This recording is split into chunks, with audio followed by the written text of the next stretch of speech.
Thank you for inviting me to talk to you tonight. The subject I've been asked to speak about is a vast subject, and since I don't think any of us want to be here all night, what I am going to present to you is a rather truncated version, but the full version, the full text of my speech is, I think, going to be made available to you. For those masochists for you, you can read the full text. I want to focus, however, I want to try to make clearer some fundamental realities about ASEAN that do not usually receive sufficient emphasis. And furthermore, ASEAN is usually talked about in the context of a far oversimplified analysis of the competition for influence between the US and China in the broader Asia-Pacific and in Southeast Asia. And I'll try to very briefly inject some complexity into that framework, that simplified framework. As I said, the full text of my speech will be available to the masochists who want to read it later. Now, it's impossible to understand ASEAN's future without understanding its past. And a lot of the history is in that main text. So I don't have time to recount to you every step of the diplomatic processes of the 1950s and 1960s, from which ASEAN finally emerged in 1967. So just let me say that the idea of Southeast Asia as a distinct region, and therefore of ASEAN eventually, emerged from the very complicated processes, diplomatic, political, military, set in motion by the Second World War. You have to go back that far if you really want to understand the region. The formation of states. There were no states before the coming of the colonial powers, and colonies are not states, by the way. The formation of states, the formation of nations, and the formation of a region even, were concurrent processes that acted and reacted on each other in very complicated ways and shaped each other. And these processes were conducted in the context of global processes of decolonization and the Cold War, which in Southeast Asia, I don't have to remind you, was not cold. But what is most striking in retrospect about these processes leading to ASEAN's formation, and what is most striking about its very fragile first decade, is that the aspiration to regional cooperation in some form was never entirely abandoned. The intensity of the commitment to regionalism by different countries waxed and waned. The trajectory was never smooth. But regionalism in some form was always seen as an element in mitigating the very complicated bilateral problems that plagued all relationships between the countries that finally formed ASEAN. And this is still ASEAN's basic function, to manage relations between its members. In a sense, everything else we do together is a means to this end and subordinate to this end. It's become something of a cliche to credit ASEAN with keeping the peace in Southeast Asia for more than 50 years. Now, it's true, ASEAN kept the peace, and this is no mean achievement in a region where, even civility in relations is not to be taken for granted. But it's a cliche, but a cliche is not untrue. It is just so often repeated to be taken as obvious, and the risk is that the obvious will obscure the underlying deeper realities that had to be overcome, mitigated, or accommodated for Southeast Asia to have reached its present situation. Well, if you are interested, read the main text. I give you a potted history of ASEAN, but what lessons can we draw from this history? I think there are 4 interrelated lessons. First, nothing was inevitable. Many experiments in regionalism led to dead ends, many failed. Nothing is therefore to be taken for granted. ASEAN can still fail. Southeast Asia in 2018 is obviously not the Southeast Asia of 1967.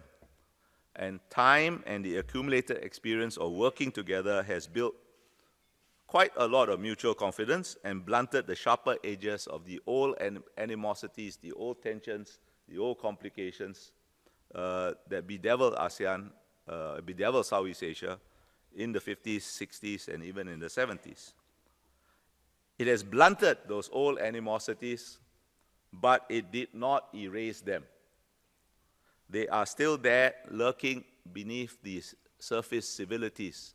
The civilities you saw, in the recently concluded ASEAN meeting, for example, lurking beneath the surface and not so deeply buried as to prevent them from still occasionally surfacing from time to time in new forms. Now, these tensions, these suspicions, these complications are the consequences of Southeast Asia's diversity. And these are not the relatively superficial diversities of differences in political systems or levels of economic development, although those are great enough. In principle, different kinds of political systems can converge. I'm not saying it's going to happen, but in principle, it could happen. And in principle, too, levels of economic development can even out. I don't think it's going to happen next week, but in principle, it could happen. But these are not the most important diversities. The most important diversities of Southeast Asia are primordial. They are diversities of race, there are diversities of language, there are diversities of religion, which in Southeast Asia, these three factors are usually closely correlated, and they define core identities, and therefore shape domestic and foreign policies. Now, primordial diversities can be managed, but they will never, ever go away. Now, it's highly improbable that ASEAN will disappear entirely, as many of its earlier experiments in regional organization disappeared. But it could well become irrelevant. Relevance has to be created by political will and sustained by political will. Now, this seems obvious, but that's one of those obvious things that I think are sometimes becoming obscure. And there are signs that some ASEAN member states are now inclined to ignore the obvious or rest on ASEAN's laurels or are reluctant to take the kind of hard political decisions needed to move ASEAN forward. Of course, I mentioned briefly, ASEAN's trajectory has never been and will never be a straight line. And we will always move forward by lurches, by meanderings, but that itself is not an automatic process. Now, the second lesson I take from ASEAN's history is that Indonesia was key. The essential reason why ASEAN survived, whereas earlier experiments in regionalism did not survive, boils down to the difference between Sukarno's Indonesia and Suharto's Indonesia. Suharto's priority was on economic development. He was no less a nationalist than Sukarno and also believed that Indonesia was entitled to lead. But unlike Sukarno, he saw development and the stability that regionalism would create as the only practical means towards leadership. Suharto's Indonesia accepted the principle of decision-making by consensus and its corollary, non-interference, rather than try to impose Indonesia's will by fiat or by force, as did his predecessor. Now, if you have spent a lot of time working in ASEAN, you will know that consensus and non-interference are really tiresome principles to work with. And consensus and non-interference have been modified in practice, but despite their obvious limitations, cannot be abandoned as ASEAN's core operating principles. And the simple reason for this is what I have already stated. All the differences, all the diversities that made regionalism simultaneously so necessary and so hard to achieve have not disappeared and will never disappear. They therefore have to be managed if peace is to be kept. Consensus reassures small countries that the big cannot impose their will on them. And consensus reassures the big countries that the small will not gang up on them.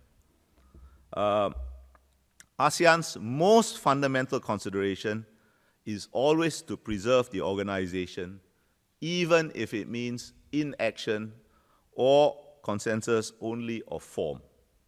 Any other mode of decision-making risks even small differences escalating into serious conflicts. Now, it cannot be denied that the expansion of ASEAN's membership, while desirable or at any rate inevitable and now irreversible, has made reaching consensus more difficult. Expansion of membership obviously expands the diversity of national interests that needs to be reconciled, and it's harder for 10 to agree than 5 or 6. And some new members certainly have a weaker sense of the imperative of finding a balance between national and regional interests, which the founding fathers of ASEAN understood. Every country acts by national interests, but every country ought to have some element of the regional interest as part of its national interest. And some new members don't understand this. Now, under Cambodia's chairmanship in 2012, this is a notorious example, it proved impossible to reach consensus on a text on the South China Sea, resulting in the entire foreign minister's joint statement being scrapped for the first time in ASEAN's history. I was there. Acting at China's behest, the chair clearly did not understand the importance of finding such a balance between national and regional interests. And in fact, the chair, Mr. Ho Nam Hong, the then foreign minister, was clearly uninterested in finding any consensus. He didn't even look at the various texts that was presented to him very closely. He was determined from the beginning to reject any consensus on the South China Sea. And this was short-sighted on both China and Cambodia, because China was behind it. Madam Fu Ying, some of you may know her, she was lurking outside. I asked her, what the hell are you doing here? This is ASEAN Foreign Ministers meeting. She had no answer. She just scurried away and hid for a little while, and only to re-emerge from her hole after a while. It was very short-sighted, both for China and for Cambodia, and it was a serious setback for ASEAN. Fortunately, within a week or so after that fiasco, due to the tireless efforts of Pak Mati, who was then the Indonesian foreign minister, ASEAN was able to find a minimal consensus on the South China Sea. And this consensus has, with nuances reflecting the interests and attitudes of subsequent chairs, has so far held. Perhaps the near-death experience taught something to both China and those ASEAN member states inclined to act as Beijing's stalking horses. At any rate, as I said, the fiasco has so far not been repeated. Now, it's futile to deny nationalism and the human need for identity, and consensus decision-making is a means of accommodating nationalism by reassuring each member that the basic value, no matter what else they may disagree on, the basic value all nationalists hold in common, which is autonomy, can be upheld by working together without the risk of one nationalism being overwhelmed by another. But, you know, regionalism based on nationalism is, in principle, a contradiction in terms, but it works in practice. Although it works in practice, sometimes, perhaps too often, at the cost of very suboptimal outcomes.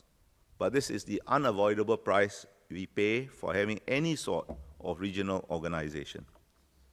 But there are new challenges. We live in an age when identities of various kinds, ethnic, religious, secular, are being more insistently asserted around the world. This is a global trend, and I don't see why Southeast Asia should be exempted from it, and we are not insulated from it. It's not yet clear how this will affect Indonesian and other Southeast Asian nationalisms, and therefore how it will affect ASEAN. There was an Indonesian slogan that captured the need for this balance between national and regional interests. National resilience leads to regional resilience enhances national resilience. But that slogan begs a basic question. What will national resilience be used for? The third lesson is that domestic politics and domestic political changes were crucial determinants of the direction of Southeast Asian nationalism. The turning point in the evolution of ASEAN was the failed 1965 coup in Indonesia, which led to the destruction of the Indonesian Communist Party and Sukarno's fall. Suharto's new order made possible a new Southeast Asian order. And the general point is one that I cannot overemphasize. The general point is that ASEAN is an organization of sovereign states that can do no more than what its members, by the exercise of their sovereignties, allow it to do. We have no supranational ambitions. The domestic politics of ASEAN members will therefore continue to be the key factor shaping ASEAN's future. It is not really US-China competition and so on. Now, nation building and the consolidation of the state are still ongoing processes in Southeast Asia, where several states are still in different degrees and forms internally contested. Some of the contestations on the borderlands, where minority groups have different ideas of both state and nation than their capitals, are violent. You can think of the examples. The political systems of ASEAN members are thus still malleable and evolving, and in some key cases evolving systemically and not just through routine electoral changes. Indonesia has not yet, in my opinion at least, reached a stable post-Suharto political equilibrium. Malaysia may be on the crux of systemic political change driven by religion and demographics. And I'm not referring to the recent general election. That's a change of government, not a change of system. Thai politics after 2006 was bedeviled by political instability. The situation for now appears stable, but the underlying fundamental causes have been frozen, not resolved. The direction of Myanmar's political development is unclear, and it is a biological certainty that the current highly personalized Cambodian political system will change. Now, I do not know where these political changes will take ASEAN. Furthermore, since state consolidation and nation building are still works in progress, and political systems are still evolving, so too is region building, ASEAN, an uncompleted project. The immediate and still debated issue is Timor-Leste's membership of ASEAN. The membership issue underscores that Southeast Asia is a political and not just a geographical concept. That Southeast Asia's definition is not yet settled, coupled with the undeniable fact of China's re-emergence as a major power, carries much more profound implications than just who will be a member of ASEAN. To adapt a phrase, will Southeast Asia become a region with pronounced Chinese characteristics? Fourth, and most critically for the main theme of this thing, role in the Asia-Pacific, the major powers have competed since the 1950s to try and influence Southeast Asian regionalism.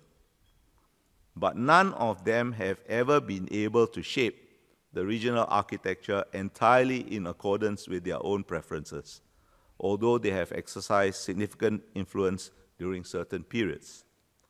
The only time when a single power held sway over the entire region was the only time in history, even going back to ancient history, the only time when a single power held sway over the entire region was the brief and exceptional period of Japanese occupation during the Second World War.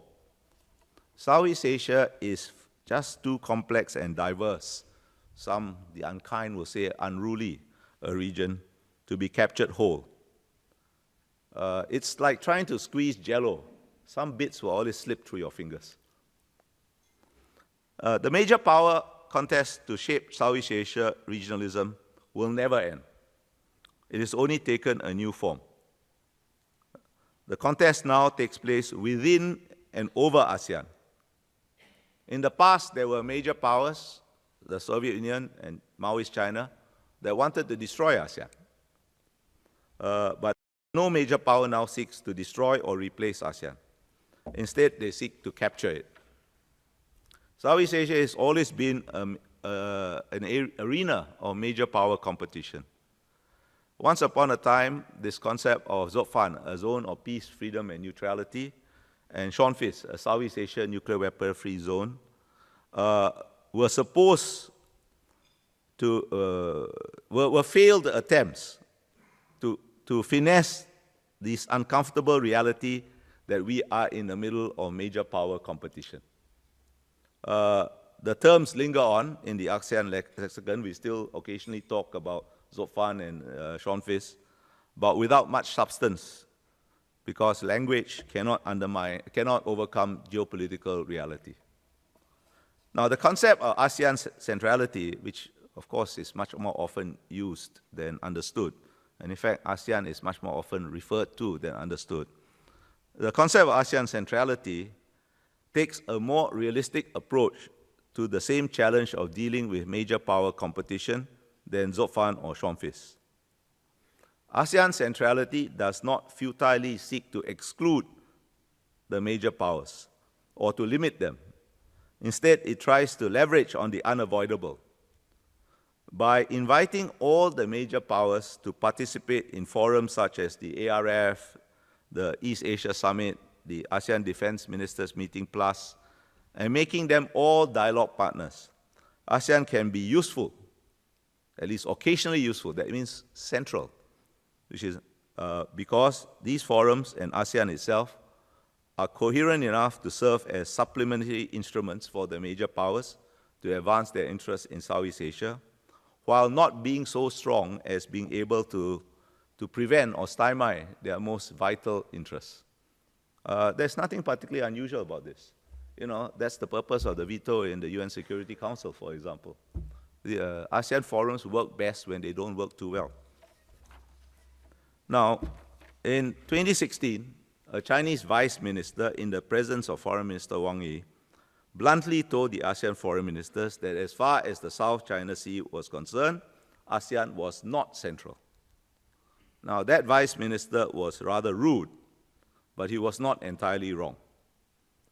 And this attitude, his attitude, was not exceptional. ASEAN was not central to American and European policy towards Myanmar under military rule, although the Americans were usually a bit more polite about it. Still, the concept of ASEAN centrality, as I've explained it, preserved at least some autonomy by promoting a balance of major powers in Southeast Asia. Balance in this sense is not directed against any major power. Rather, it is an omnidirectional state of equilibrium of all major powers that gives ASEAN some maneuver room and thus some degree of voice and some degree of agency. Now, the degree of autonomy varies from issue to issue and ebbs and flows over time, and this is not an ideal solution. But the ideal is only to be found in heaven. What do the major powers want? What do the US and China want? Well, faced with a resurgent China, the US seeks to preserve as much as possible the status quo and an East Asian architecture or Asia-Pacific architecture built around its hub-and-spoke alliance system. America is clearly dominant in this system, but dominant within the Westphalian norm of formal sovereign equality.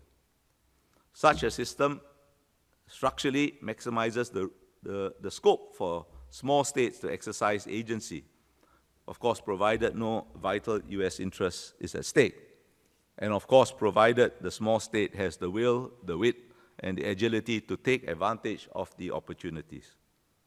The terms rules-based order and more recently a free and open Indo-Pacific are code words for this system. China. Well, China wants its new status acknowledged, and this is a reasonable and legitimate aspiration. But China holds the Westphalian concept of Soviet equality very, very lightly, if at all. Beijing seems to want its status acknowledged not merely as a geopolitical fact, but as a new hierarchical norm of East Asian or Asia-Pacific international relations with China at the apex.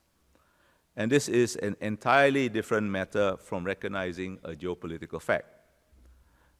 China under Xi Jinping now insistently promotes the Belt and Road Initiative Every damn thing is part of the Belt and Road Initiative as a central organized concept, or I won't even call it a concept, a central organizing vision in which all roads lead to Beijing. Needless to say, a hierarchical order structurally minimizes the scope for agency of small countries.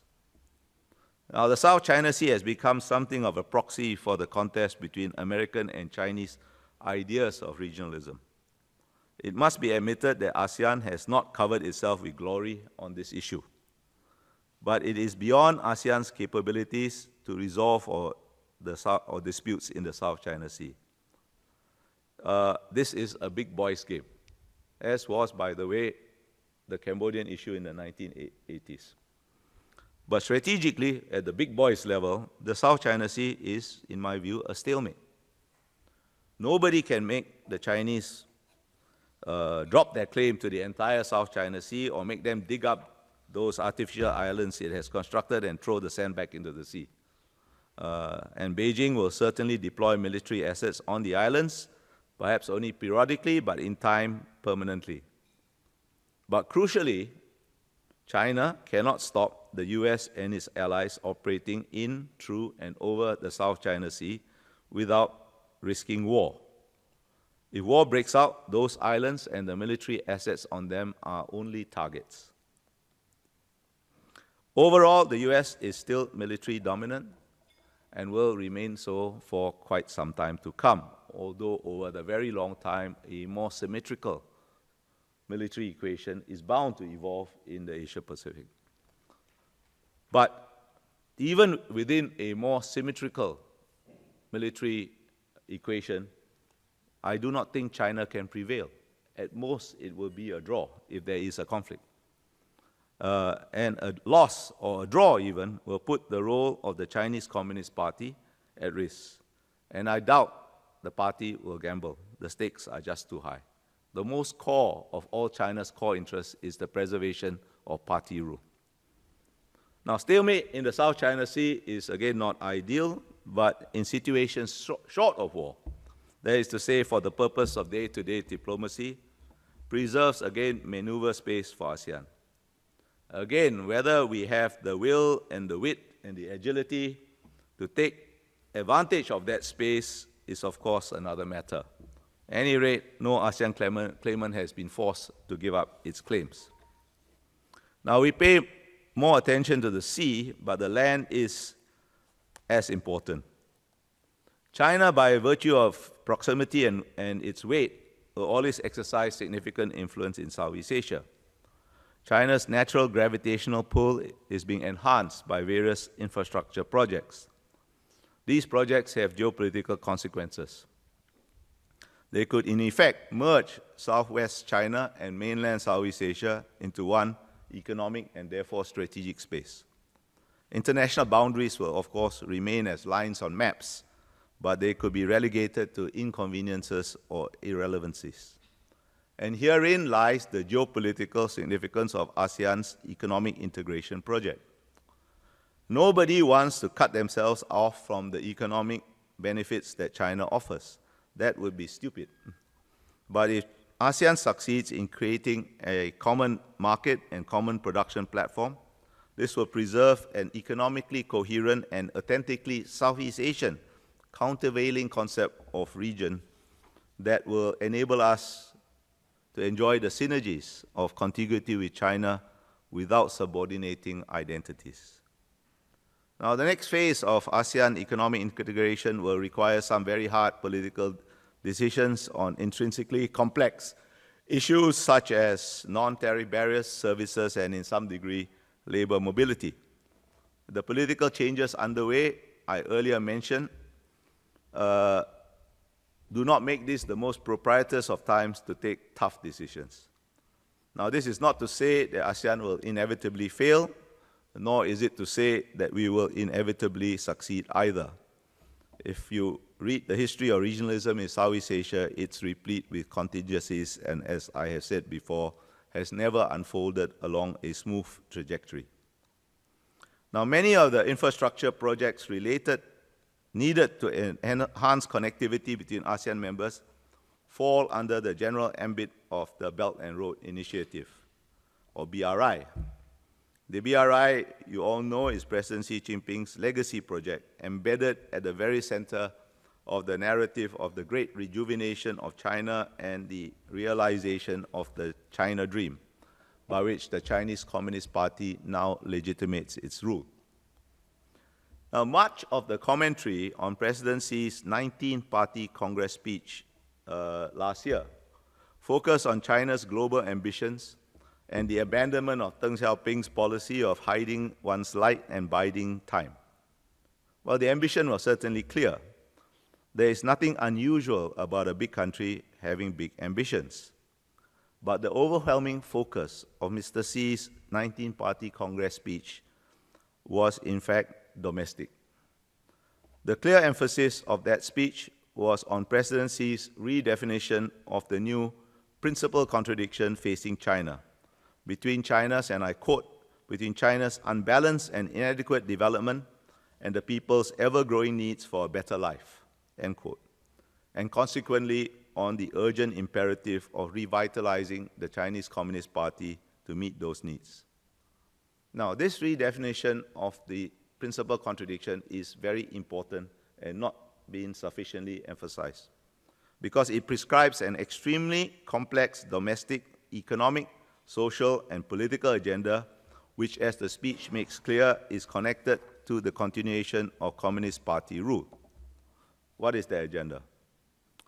Well, moving industry up the value chain, it's China 2025, for example, cutting overcapacity, promoting innovation, improving the environment, revitalizing the rural sector, dealing with debt, promoting balanced regional growth, dealing with an aging population, healthcare and social security, promoting social mobility, improving education, housing, and food safety, dealing with corruption, diffusing social tensions, and even expanding what he called orderly political participation.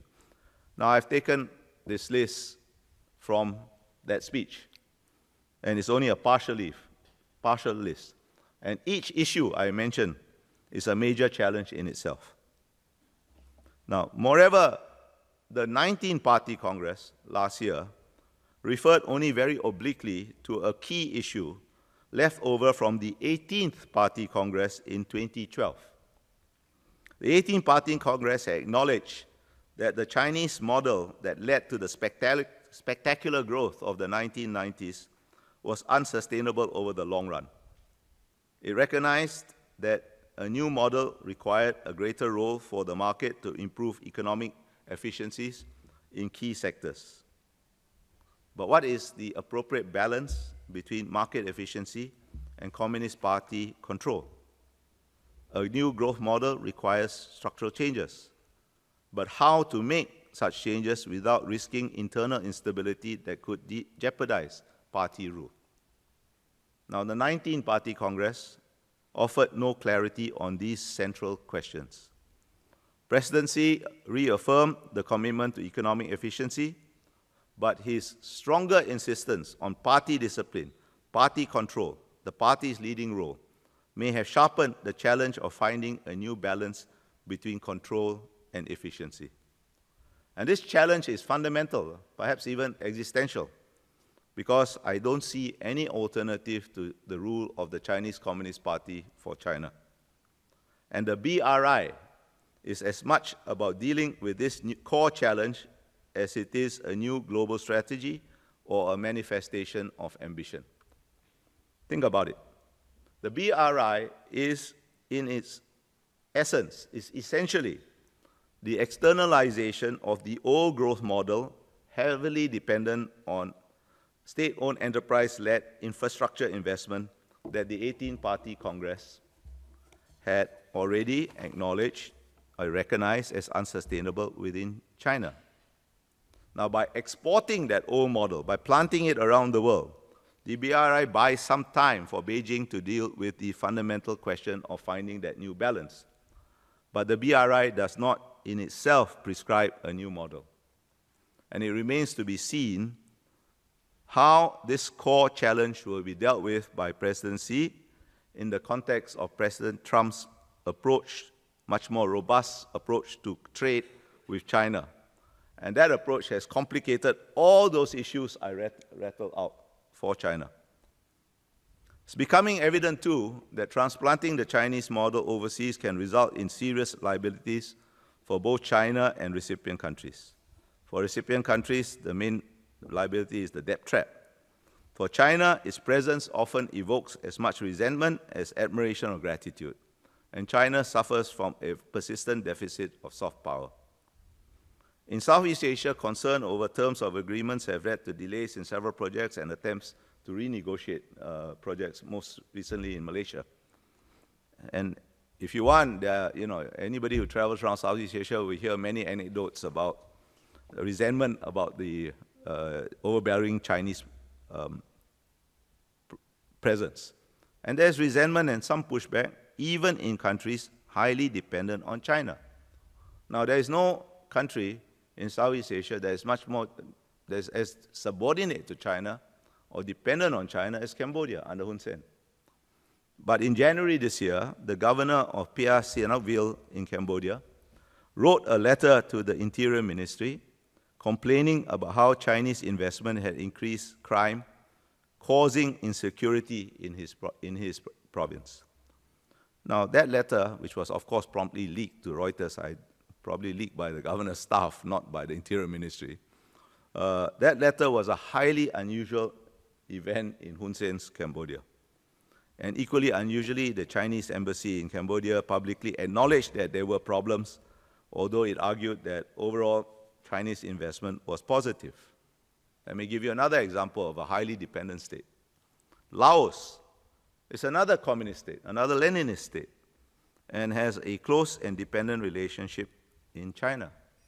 Still, in 2016, at the 10th Congress of the Lao People's Revolutionary Party, two Politburo members, Chom Malay Sayason, the president and number one in the Politburo, and the Deputy Prime Minister, Som Savat Ling Savat, lost their positions.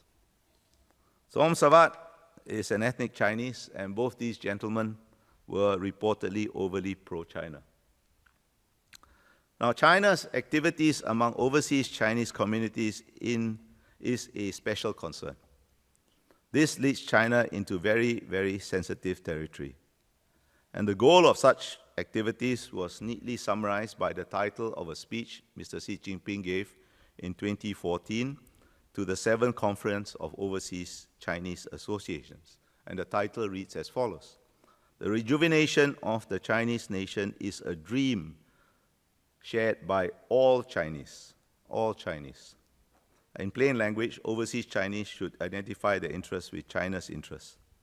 And in January this year, the former foreign minister and now Politburo member, Yang Jiechi, made it even clearer. Yang Jiechi called upon the government, the Chinese government, to expand and strengthen what he called overseas Chinese patriotic friendly forces in the service of the great rejuvenation of the Chinese nation. And in case we are all particularly obtuse, and the point was not clear enough, in March this year, the Overseas Chinese Affairs Office was placed under the control of the United Front Work Department. Mao Zedong called the United Front the Chinese Communist Party's magic weapon. And this is clearly a shift away from the PRC's overseas Chinese policy that has held since 1955. It is a very significant and deliberate blurring of the distinction between the Huaqiao, which are ethnic Chinese PRC citizens, and the Huaren, which is ethnic Chinese which may hold any other citizenship. And this shift of policy has raised concerns throughout Southeast Asia, even if they are not always articulated in public. For Singapore, it raises an existential issue of identity on which we cannot compromise, no matter how much we want a good relationship with China. Now, I don't think Chinese diplomats in Southeast Asia are particularly oblivious to the complications. But since the reorientation of policy towards overseas Chinese has been linked to Xi Jinping's China dream and the great rejuvenation of China, there is good reason to wonder what exactly is being reported upwards in the context of Mr. Xi's firmer emphasis on party discipline. There is a risk that policy is being made in echo chambers. And this leads China to stumble upon some potentially very dangerous paths. Let me give you just one very recent, particularly egregious example. During the recent Malaysian general election, the Chinese ambassador to Malaysia openly campaigned for the president of the Malaysian Chinese Association in that president's constituency. Pictures of President Xi were prominently displayed in some campaign materials. Now, this was a blunder of truly breathtaking proportions. It was, not to put a fine point of it, particularly stupid. Now, it was wrong in so many dimensions, I don't know where to start. It was wrong in the broad context of the general sensitivity of the role of the overseas Chinese in Southeast Asia. It was wrong in the specific context of this particular election, where the opposition led by Dr. Mahathir had made much of the government's indebtedness to China. And above all, it was a clear violation of the principle of non-interference in internal affairs, which is enshrined in Article 41 of the Vienna Convention on Diplomatic Relations. And it exposed, beyond the possibility of further concealment, the myth that China does not interfere in the internal affairs of other countries. Now, a return, I don't think the Chinese are unadaptable. They are actually quite an adaptable country. But a return to the previous overseas Chinese policy may not be easy or timely. It could take a crisis which may be extremely damaging to China's position in Southeast Asia. There has been a dilution in China of the principle of collective leadership and a clear concentration of power under Mr. Xi Jinping. And the two-term limit for the president has been removed. Now, all this has led Mr. Xi Jinping to being compared to Mao Zedong. I don't think this is a correct comparison. In fact, it's a false comparison. Nevertheless, the risk of a kind of neo-Maoist single point of failure has been reintroduced into the Chinese system, where a single bad decision can have far-reaching consequences. Now, my point is not that China will fail, I'm not saying that China will inevitably fail. In fact, I don't think that China will fail. But my point is that the BRI in Southeast Asia, as in all other regions, is going to face competing demands on Chinese resources. Remember that long agenda of domestic issues. They all require huge resources. And Chinese resources are vast, but vast is not infinite. The BRI is going to pose problems both for China and recipient countries, and its implementation will therefore be patchy and will not unfold along a smooth trajectory any more than Southeast Asian regionalism unfolded along a smooth trajectory. Some BRI projects will work better than others, some will succeed, some will stall, and some will fail. Every country in Southeast Asia wants to benefit economically from China, but few, if any, are going to willingly accept a relationship with China that curtails the autonomy to pursue other interests and other relationships. And as in the previously mentioned cases of Cambodia and Laos, while some ASEAN members may not have much room for maneuver, they will take what room exists.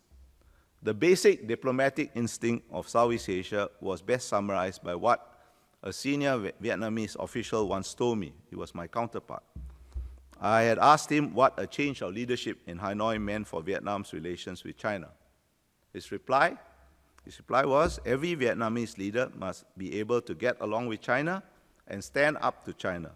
And if anyone thinks that you cannot simultaneously stand up to China and get along with China, you don't deserve to be the leader. Now, I don't think the very subordinate position that Cambodia has accepted under Hun Sen is going to survive his passing. Although Cambodia, situated as it is between Thailand and Vietnam, will always need a close relationship with China. On our table, we are talking about President Duterte. Well, he has recalibrated the relationship with China, but despite his penchant for anti-American rhetoric, he retains the alliance with the US and has sought a stronger relationship with America's principal East Asian ally, Japan. China bought a huge amount of, at least was accused of buying a huge amount of Malaysia's 1 MDB debt when Najib was Prime Minister. But under Mr. Najib, the 7th Fleet still called at Malaysian ports, and American aircraft still flew missions over the South China Sea from Malaysian airfields. As a big country, Indonesia has its own vision of its role in the region and globally. And a bebas dan active, a free and active foreign policy is an integral part of Indonesian national identity. And without Indonesia, ASEAN cannot be captured. And remember, Jakarta, under different regimes, has a record of taking money from all the major powers, but doing its own thing, going its own way. Vietnam exists because throughout its history, it has refused subordination to China. That's why there's a Vietnam. Now, the American media and establishment's anger and frustration with Mr. Trump has blinded them to the fact that US-China competition in Southeast Asia is psychological as well as material. So is constantly denigrating America under Mr. Trump in American interests? Is it even accurate? Is it so that every damn thing Mr. Trump has done is wrong? I don't think so. Some criticisms of Mr. Trump's policies in East Asia, at least, do not stand up to scrutiny. And to summarize my basic argument, remember I said I want to inject more complexity into this kind of binary framework which we normally analyze US-China competition. To summarize my point, China under sea is not the invincible juggernaut that the Chinese Communist Party's propaganda apparatus would have us believe, and neither is US policy in the Asia-Pacific under Mr. Trump as bad as some of his critics want us make out it to be. In the Asia-Pacific, there has been continuity as well as disruption in US policy. Mr. Trump has, how shall I put it nicely, has an unfortunate fondness for flamboyant and unpredictable statements. He has a different concept of leadership than his predecessors. It is a narrower and less generous concept of leadership, and you may well disagree with it, but it cannot be accurately called a retreat from the region. There is nothing that the Trump administration has so far done that has been as disruptive of international order as was President George W. Bush's invasion of Iraq in 2003, which was itself the denouement of the hubris that infected American foreign policy in the immediate post-Cold War era under the Clinton administration. Mistakes, by the way, are not a monopoly of either party in the US. The resulting wars in the Middle East exhausted Americans, discredited the American political establishment, and set the stage for Donald Trump's election and that of Obama before him. You're going to love this part, Amy. When Obama spoke of change, he was not, to my mind, primarily talking about change abroad, but change at home.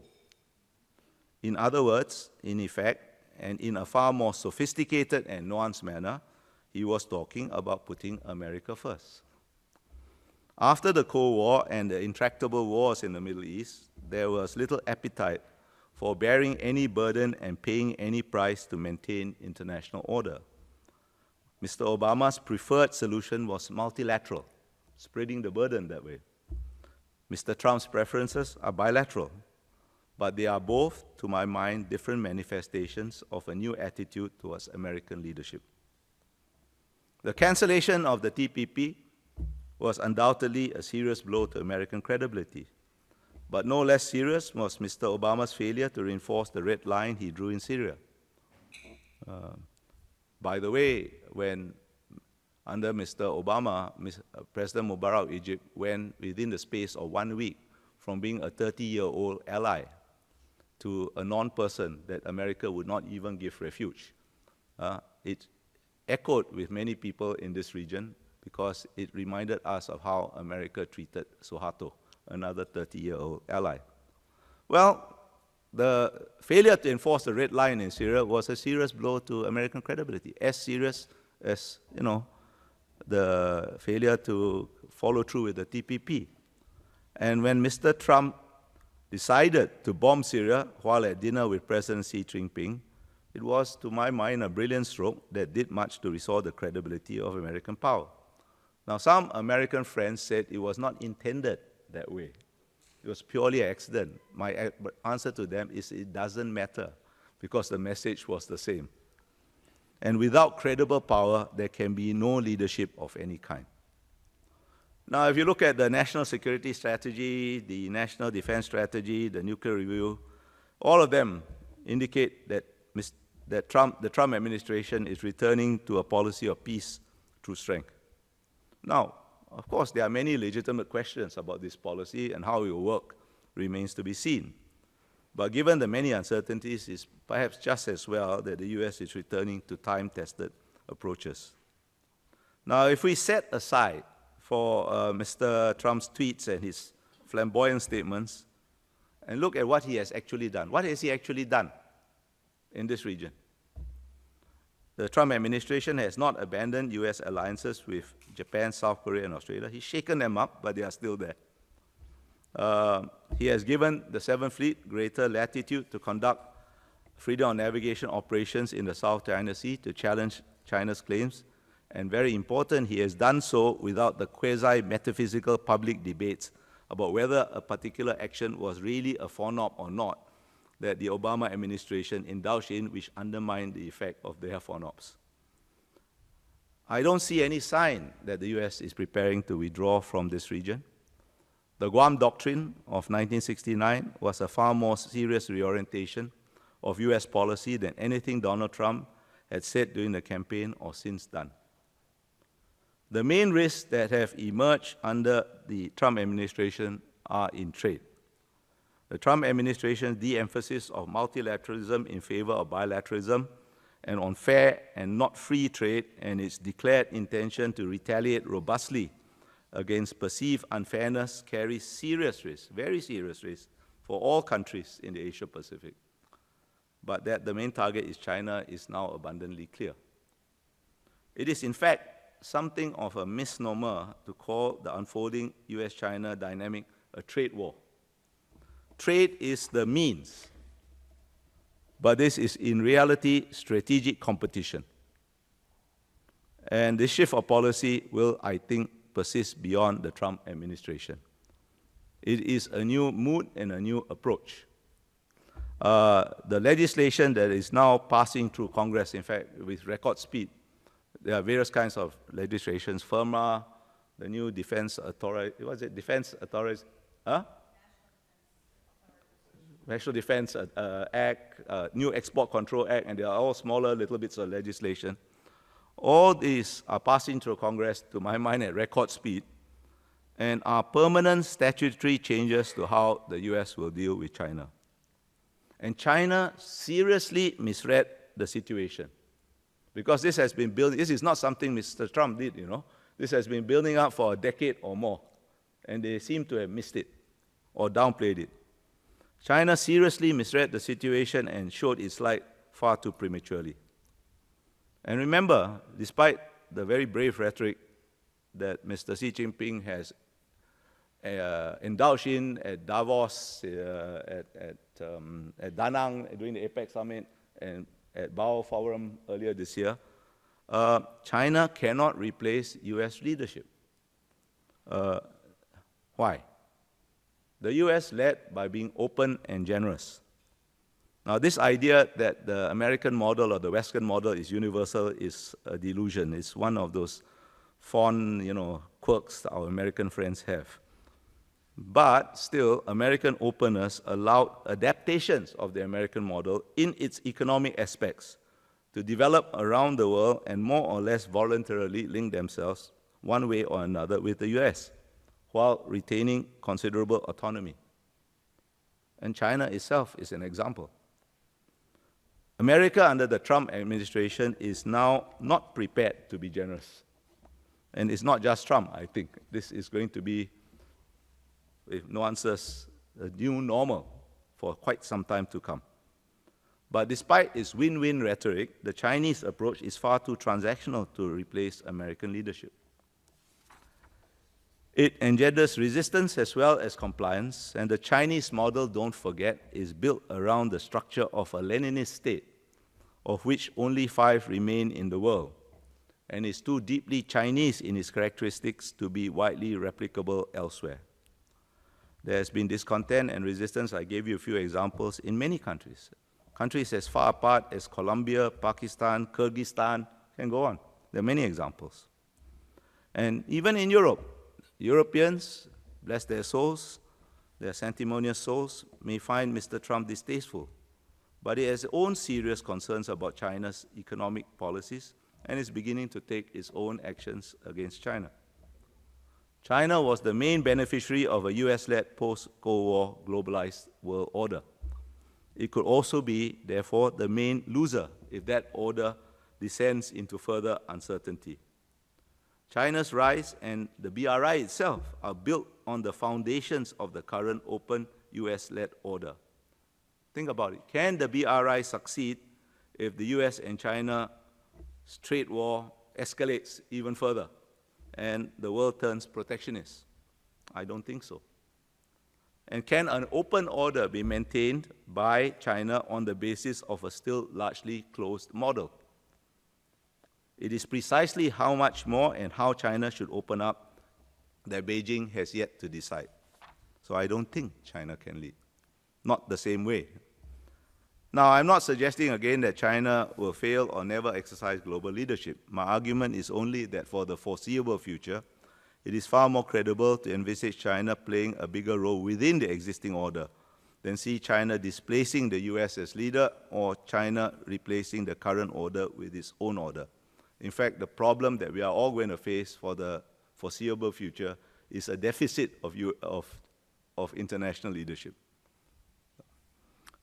China is not happy with every aspect of the current order, but although Beijing will never admit it, the US is still the key factor for every country in the Asia-Pacific, China included. Even though the US criticizes the US alliance system as a core relic, in reality, I think its attitude is much more ambivalent. The US alliance system in this region and globally are crucial pillars of the international order from which Beijing benefited, and China has no credible alternative. For the smaller states of Southeast Asia, the US presence creates room for maneuver. In this respect, every ASEAN member, whether they will admit it or not, every ASEAN member now regards the US presence as being in their interest. Let me give you an example. When was it, Keng Yong? In 1988, when we first allowed the US to use some of our facilities, the 7th Fleet, oh my God, pandemonium broke out in the region. It's as if, we, eloped with somebody's daughter or something, But in subsequent years, in 2015, for example, when we had a much enhanced defense and security agreement with the US, not a whimper. Every ASEAN member now regards the US presence as being in their interest, although with different degrees of enthusiasm, not always for exactly the same reason, and with different degrees of willingness to publicly state their position. And the US and China do not interact with Southeast Asia in isolation. Every ASEAN member wants the best possible relationship with China, with Japan, Australia, South Korea, and with an India that now is an integral part of an expanded idea of the Asia-Pacific. Throughout the region, countries big and small have concerns over China, but those concerns coexist uneasily, maybe, but coexist nonetheless with awareness of interdependency with China. And the fundamental challenge for us all in this region is to find a balance between these not always easily reconcilable considerations.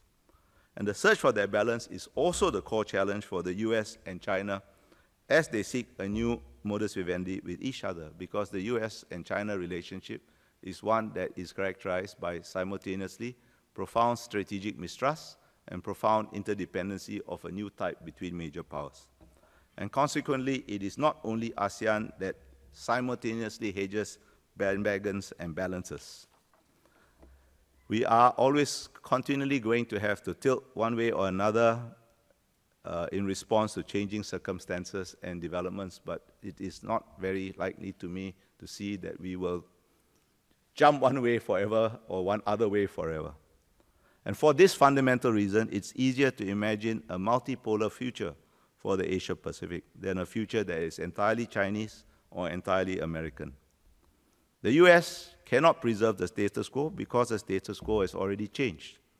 But China's ambition of a hierarchical order with itself at the apex is also impossible. And the most probable future, there's a good reason for that. I don't have time to explain, but I think that reason for why the Chinese cannot achieve a hierarchical order is North Korea. We can talk about that during questions. But the most probable future for the Asia-Pacific is an architecture that is one of multiple overlapping frameworks, a multipolar architecture, in other words. It will be messy, but this is a very messy region, and any attempt to force it into one framework or another will always prove brittle. An architecture of multiple overlapping frameworks will not be without its own complications. It will not end major power competition, but I believe it will, on the whole, be resilient and peaceful. And such an architecture, a multipolar, multiple overlapping architecture, is also not unfavorable to the kind of omnidirectional balance that I told you ASEAN seeks to promote. Thank you for listening to me.